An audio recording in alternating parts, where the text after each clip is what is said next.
Senator Risa Hontiveros says the two minors behind June 22 Tacloban school shooting must be held accountable. But she maintains that lowering the minimum age of criminal responsibility is not the answer. Hontiveros says the government should first strengthen existing interventions for children in conflict with the law.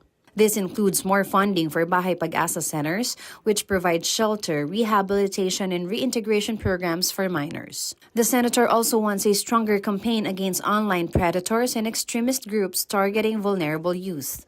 Among them is 764, an online nihilistic violent extremist group allegedly operating in gaming platforms.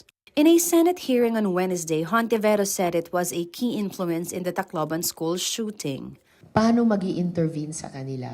Paano sila i-divert habang patanda sila hanggang age of 18? Para tanggalin sila dun sa cycle of violence saan sila isinadlak. Hindi lang dahil sa malign actions nung nag-groom sa kanila para sa karahasan, pero other circumstances.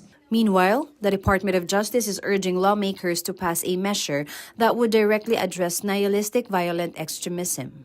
The DOJ says there is still no legal framework specifically covering it. But it stressed that authorities can still use existing laws, including the cybercrime law and the revised penal code. The DOJ is also looking into the possibility that the Tacloban shooting was driven by a pattern of online extremism and not simply school bullying.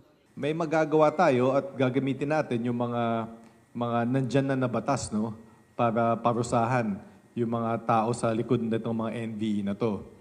Nandyan yung Cybercrime Act, nandyan yung RA 11930, no, or an Anti-OSAIC and CSAIM law, at syempre nandyan yung mga regular crimes sa penal code, no. The 15-year-old suspect is currently facing murder and attempted murder complaints.